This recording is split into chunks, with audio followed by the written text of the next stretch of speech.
nation that has developed and continue to develop at the cost of the environment, a cost that we are paying. Mr. Secretary General, in the next 10 minutes, I'll try and run you through very quickly as to the scale of the devastation, and in the end, I'll make an appeal to you. Sir, I do not have a PowerPoint presentation, but I'll just explain what the situation is with the help of this map of the province of Sindh. Sir, 30 districts in the province, and on the north, we've got Balochistan and the Punjab province north, and the western side we've got Balochistan, and on the south we've got the Arabian Ocean, on the east we have got India. The river Indus, the blue line that you see here, divides the province in two halves. And normally we face floods through river Indus.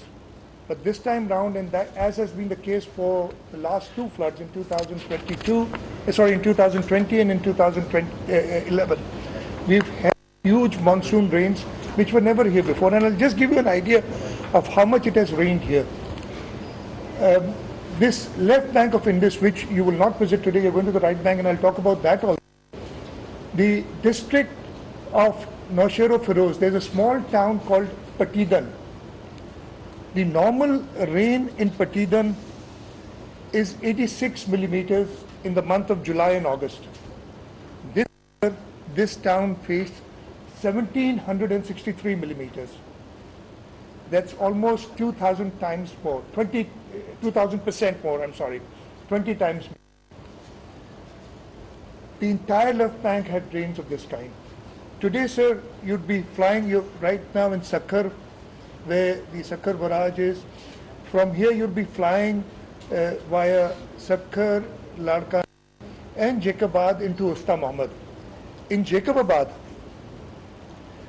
we normally have 62 millimeters of rain in these 2 months.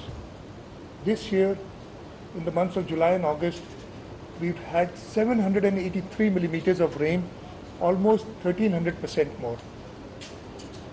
After going to Balochistan, you'll come to Ladkhano, Mohenjo-daro. The Mohenjo-daro airport, normally the normal rain is 60 millimeters. This year we've experienced 990 millimeters in Mohenjo-daro. That is 16.5 times more, 1,650%. On an average in the entire province, we've had 1,100% more rain. 11 times more rain than normal. In such a catastrophe, it is very difficult to sustain. I'll just very briefly tell you about the past floods that we've had. I, as a young boy, remember the 1976, which was a riverine flood due to breaches on the right bank of River Indus, and I remember the destruction at that time. More recently, we had the 2010 floods, which was a breach right here in the Indus River on the right side, and this entire right pocket was flooded till this lake, Manchur Lake, and I saw you asking a question about Manchur, and I'll tell you very briefly about it. This entire right bank was flooded, but only 4 to 5 districts suffered. And apart from these 4 to 5 districts, there was a little problem.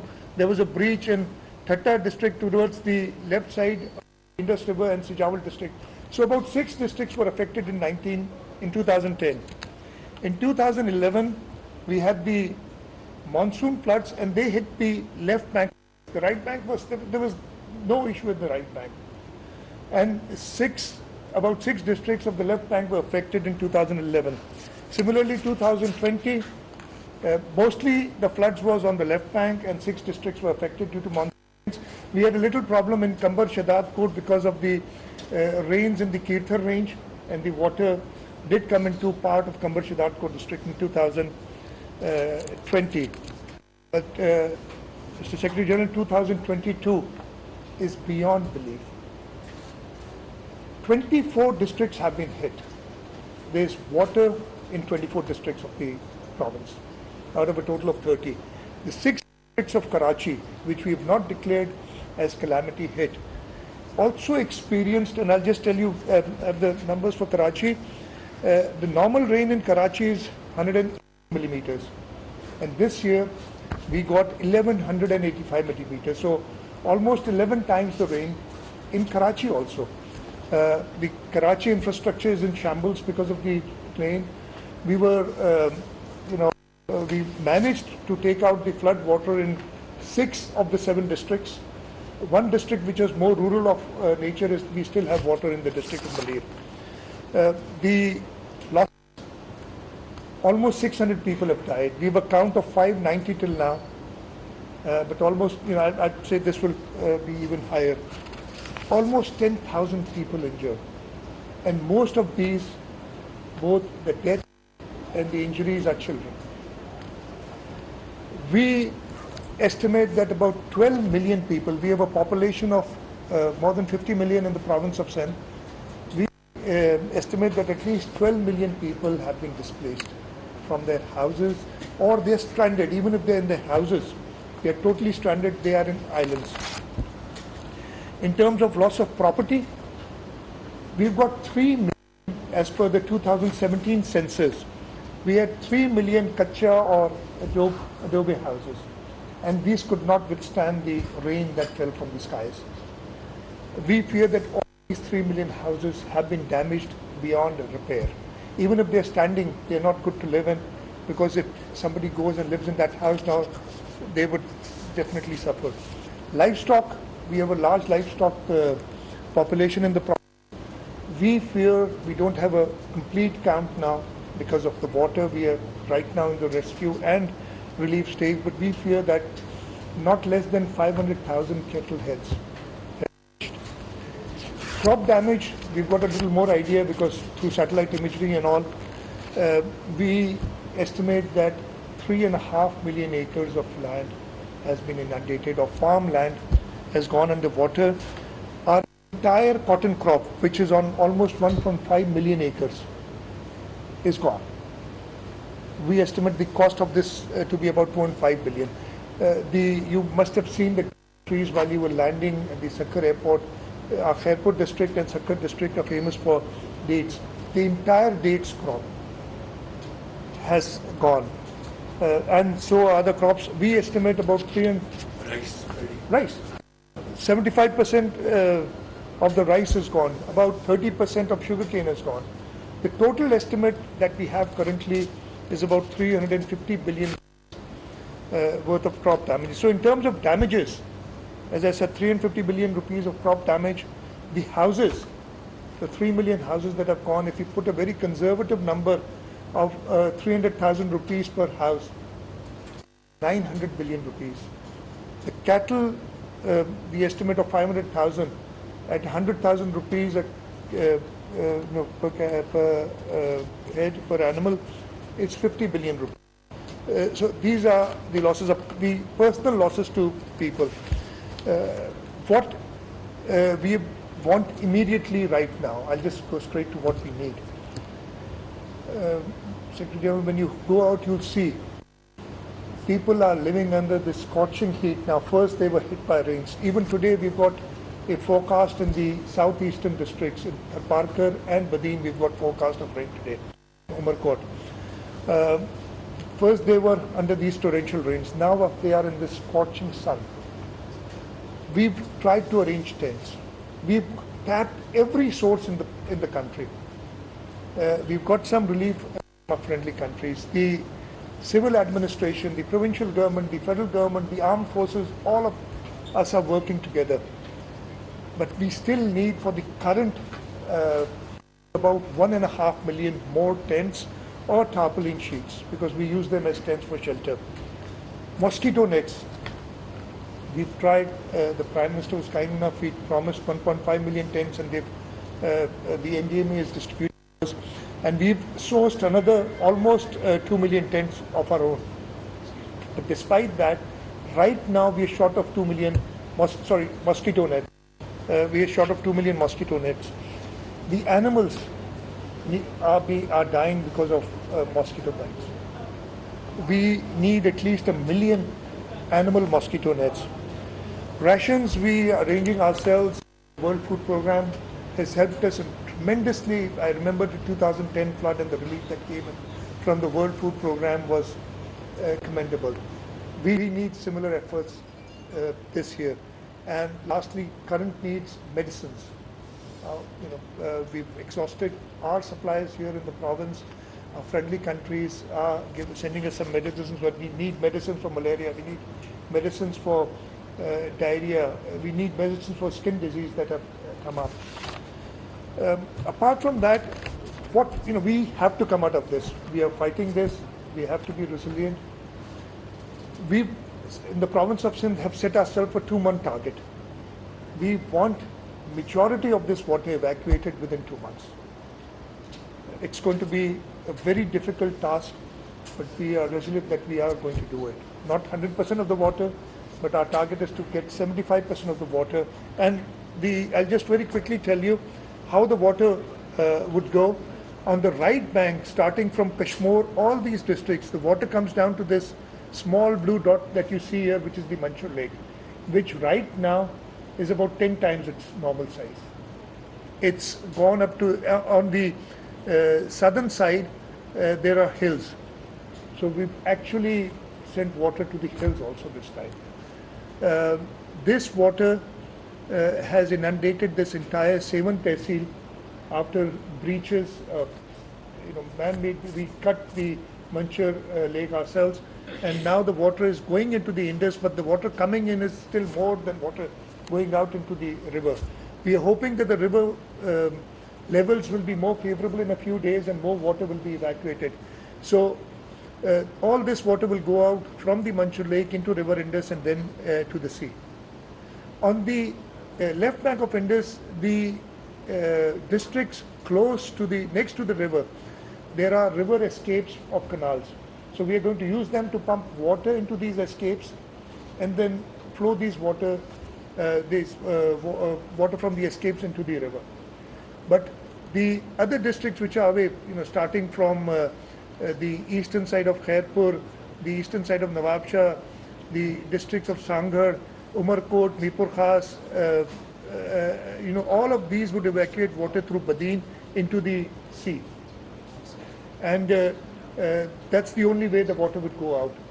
So we're trying our best to evacuate this water, and our target is to get 75% of the water out within 2 months, so that we can at least try to sow the rubber crop, the wheat crop in the province.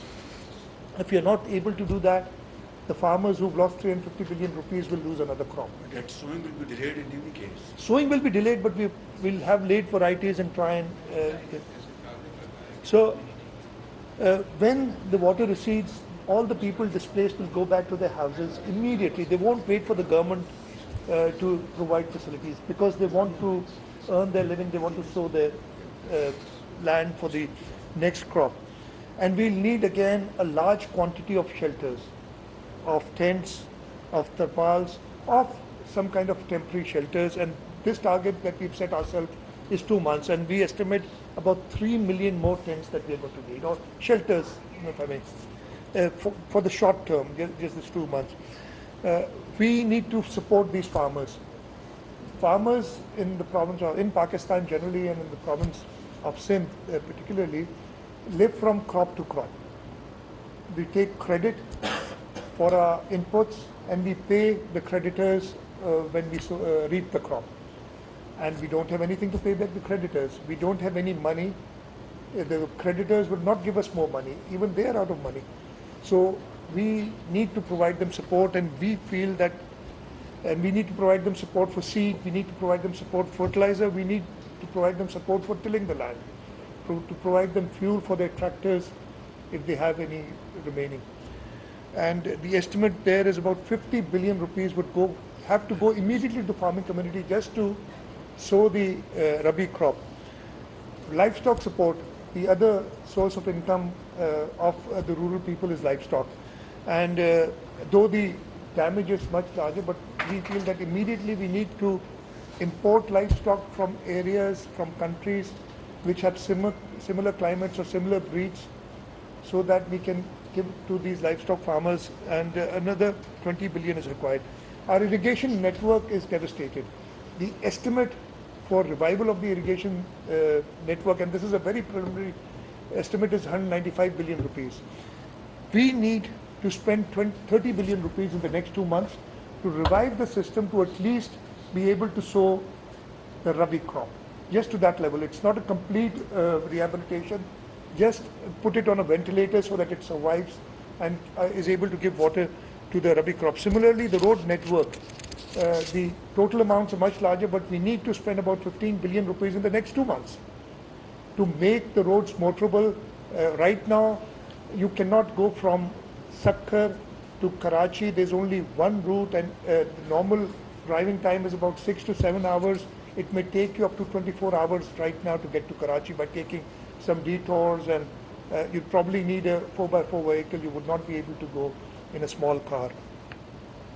The government buildings, especially the schools and hospitals that have been damaged, we need to restore them immediately. And we estimate an amount of about 5 billion rupees for that immediately. Karachi, I told you, though it does not have water, when you go there in the evening, Mr. Secretary, tonight you won't see water in Karachi, but it had 11 times of the normal rain. The infrastructure is, and you would probably see that, is completely damaged. And we would need right now, in order to revive the infrastructure, and again this 2-month target, about 10 billion rupees. Then we have a medium-term target for 1 year. We need to make houses for these people. Again, at a cost of 300,000 rupees per house, we are estimating 900 billion rupees to make these houses. And they need a support. The provincial government, the federal government, and we're requesting the international agencies will have to come for the support. This is not their doing, they're suffering because of others. As I said, irrigation network, we expect to spend another 165 billion rupees just to revive it to where it was on the 1st of July 2022. The road networks, to revive it again, to bring it to where it was on the 1st of July 2022, we need 45 billion, another 10 billion for government buildings, and the Karachi infrastructure, 10 billion we need immediately, and another 60 billion we estimate in the next year to make it livable, if I may.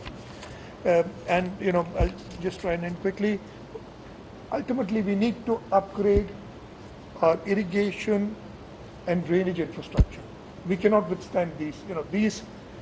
We were not built for 10 times the rain. I don't think we'd be able to build the infrastructure for 10 times the rain, but at least we can endeavor to drain out the water quicker than what it takes now. This is a very rough estimate. We need 1 trillion rupees to upgrade the irrigation infrastructure, raise the dikes. The flood protection bund, which protects us from the hill torrents, was breached at 5 or 6 places, and we raised it after 2010 by 5 feet or 6 feet, but it breached at 6 places. So we need to strengthen that. The river dikes need to be strengthened. This year we did not have. We had just a heavy flood, not a super flood. We had 600,000 cusics at Gudu Barrage roughly. We've experienced up to 1.1 million cusics. The average flow at Gudu Barrage is about 400,000 cusics. The way the environment, the way the nature is hitting back at us, if we get 10 times the rains, 10 times the flows in the river, that's about 4 million cusics of water. Now, I hope that be doomsday. But this is what the nature is doing, and it's doing because of no fault of ours. And lastly, the urban infrastructure. We feel that the cities of Karachi, Hyderabad, Sukkur, in order that we do proper drainage works there, another 1 trillion rupees are required. In terms of US dollars, this entire plan would be about 16 billion US dollars is what we estimate. When you fly towards Jacobabad and then go to Balochistan and come back to Mohenjo-daro, you'll see part of the disaster. You'll see water has receded because you're going towards the northernmost districts of the province. The water is receding from here and going southwards. There was more water here about a week back. As you go down, you'll see, lots more water. So the disastrous effect of climate change on Pakistan are entirely disproportionate to our contribution to the problem. We add, as you, and I know I'm preaching to the choir here, I've heard you yesterday, we add negligible amount to world's greenhouse gas emissions, yet we bear the brunt of the devastating effects. It's only fair that we look to the world in the wake of the disaster that has befallen us. While I humbly phrase this as an appeal, it is in fact what we are owed by the developed world. Pakistan needs help. This battle cannot be ours alone.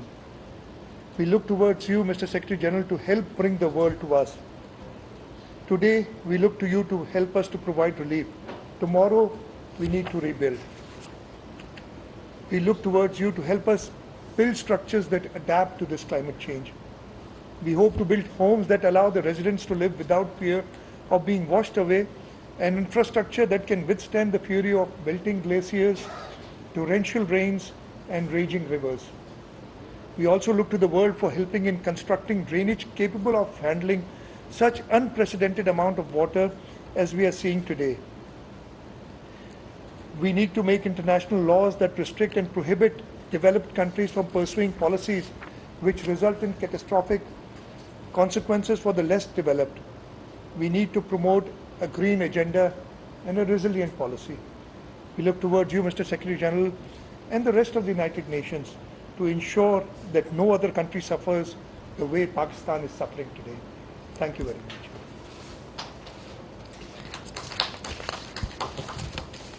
I guess we, I'm not, you want to say a few words, or we just move to the helicopters? Want to say something? Sure.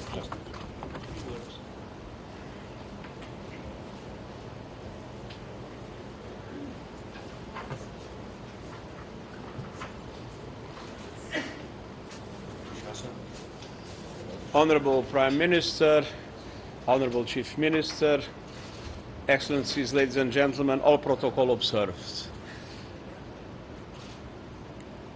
It is difficult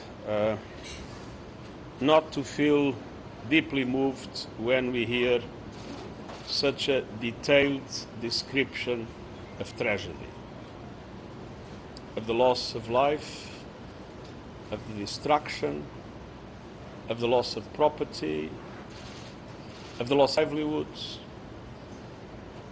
But listening to you, I see that there is no loss of hope. But that hope to materialize needs the international community to recognize three basic facts. First, as you said, humanity has been waging war on nature, and nature strikes back. But nature strikes back in sins, but it was not sin that has made the emissions of greenhouse gases that have accelerated climate change so dramatically. So there is a very unfair situation in relation to the level of destruction that we are seeing here in sins. And so it is essential for the international community to understand three things, and obviously developed countries have an absolutely key role to play in the international financial institutions joining them. First is that Pakistan, including Sindh, needs today massive financial support to overcome this crisis. And I've been saying, and you repeated it, this is not a matter of generosity, it's a matter of justice. Second, we need to stop the madness with which we are treating nature. According to the scientific community, we need to reduce emissions by 45% until 2030. I'm not talking about the end of the century. I'm not talking about 2050. I'm talking about now. Now is the time to reduce emissions. And this will be essential in the discussions in Cairo of the COP. But the fact is that we are already living in a world where climate change is acting in such a devastating way. So there